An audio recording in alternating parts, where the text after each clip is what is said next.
At this point in our story, we make a transition back to Ithaca. Odysseus is now home, but in this interesting way of twisting things that Homer has, he's home in the same position he's been as a homeless person all throughout the story. He washes up on shore, not sure where he is, wondering, oh, man of misery, whose land have I landed on now? What are they here? Violent, savage, lawless, or friendly to strangers? Are they God-fearing men? In other words, the same kind of thing that he wonders when he washes up anywhere.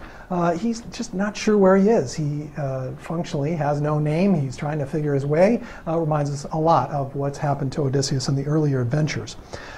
He is now into a different world. He's into the world of Ithaca. This is a different place than he's been in. It's, of course, his home. He has people he loves there. His wife is there. It's a domestic, intimate setting. It seems like all should be well. Odysseus is already home, right? So there he is on the shores of Ithaca. Why doesn't he just waltz up to Penelope and say, "Hi, honey, I'm home"? Well, I've got one answer for you. Agamemnon. Remember that story, and Odysseus surely does.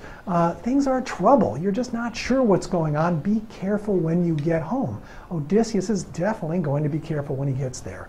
Yeah, it's a little bit of a matter of trust with Penelope, etc. There's also much more there.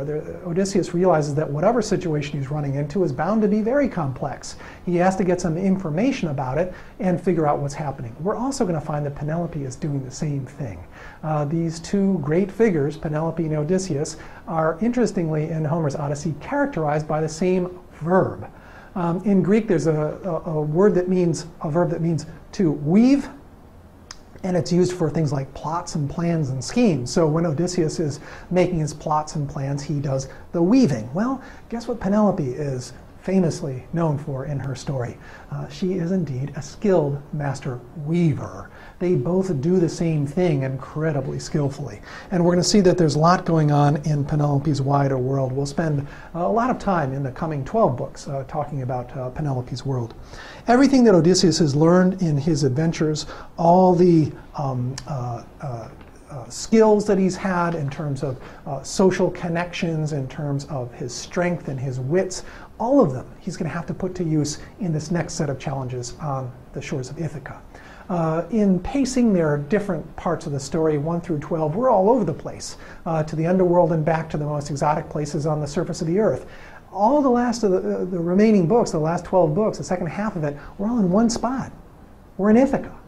But the land and the territory there is as complex and as freighted and as rich and as packed with meaning as the whole rest of the wider world. It's as though Homer is giving us a kind of equivalence between Odysseus's wide world and what he sees when he washes up on shore, this beautiful land of Ithaca, these lovely sheep there waiting for him, bucolic scene. We're going to spend some time out in this world with Odysseus, making alliances on the outskirts, laying back in the weeds, trying to figure out what's happening in the city center. But all of it, this terrain, every square inch of it is packed and loaded with important things for Odysseus. His careful, cautious, calibrating spirit as he gets to this land is absolutely necessary for him to make it through without problem.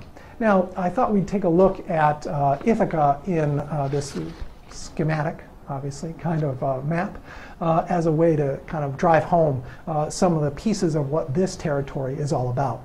Well, getting onto Ithaca is huge. It's taken half of the book to get there. As I say, it'll take the second half of the book for him to get from this edges of this little area up to the center. There we go. It'll take the second half of the book for him to get that far. To be on Ithaca right now, such as he is, washed up on the shore, that hasn't been, well, it's actually been monumentally hard to get home. But lots of people can just wash up on the shore there. Odysseus has done that, and he's already there. Now, there is, once he gets into Ithaca, a town center that he's going to have to make his way to, represented by this first larger box here.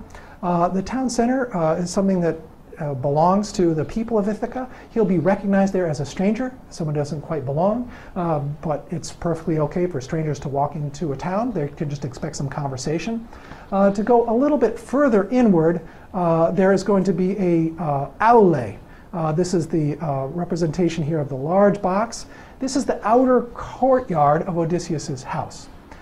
Here's a place where, yeah, strangers might be walking around in the town center. People could look at them and wonder who they are. Someone might strike up a conversation.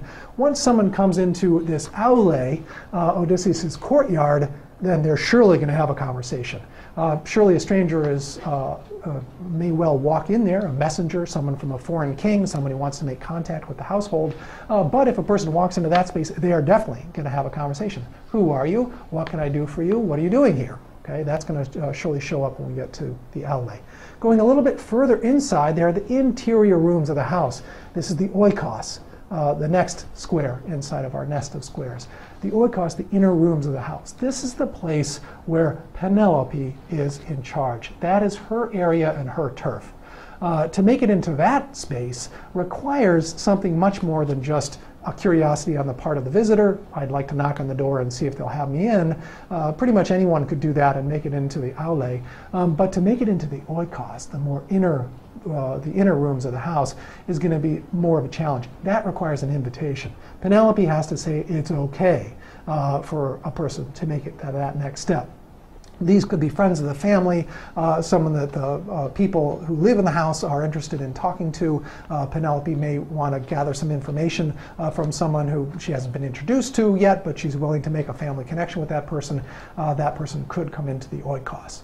Now, inside of that, though, is an inner room. Inside of those inner rooms, that is going to be Penelope's bedroom. To get into there is a really tricky business. That is not going to be easy for anyone to do, and it's definitely not going to be easy for our wayward Odysseus to make his way back to that spot. That's where he wants to go, but he's not going to be able to get there. To make it to that bedroom is going to require all the skills that he can muster. But there's a final, infinitesimally small point inside of that final box of the bedroom. There's a final infinitesimally small point inside of there, and that's Odysseus's and Penelope's bed. Odysseus eventually wants to make it to that spot. That's going to require all the ingenuity he's been able to muster up till now in the epic, all the skills, the wits, the game playing, all of that is going to be required to get him through there, not to mention the physical strength, but even more is going to be required to make that final step from the innermost of the inner rooms to Penelope's bed. We'll have to track Odysseus's progress as he tries to make his way through that. Now, before he can get there, he's going to need some guidance. Athena is going to be his first guide when he washes up on shore. Remember the connection here with what we've already seen earlier. When Odysseus washes up on Scheria, he has a guide in the form of a young woman who shows up. Athena is here kind of playing a sort of Nausicaa kind of role. The immediate response that Odysseus has is, like he does with Nausicaa, instantly comes out a lie. Right? Odysseus just jumps right into his perfect, crafted, on-the-spot lie, where he jumps into the knee-jerk response when Athena asks, who are you and what are you doing here? He just starts lying instantly. Athena's response to this is quite fascinating. She loves this. She loves it when Odysseus lies. Oh, my little liar, I just love it when you tell the untruths the way you do so skillfully. And then they make contact, they make a connection, and then Athena says, okay, it's time to get down to business right away. She starts to fill him in as to what's going on in his household, coaches him instantly to go to Eumaeus. He needs to go make this transition to Eumaeus's hut.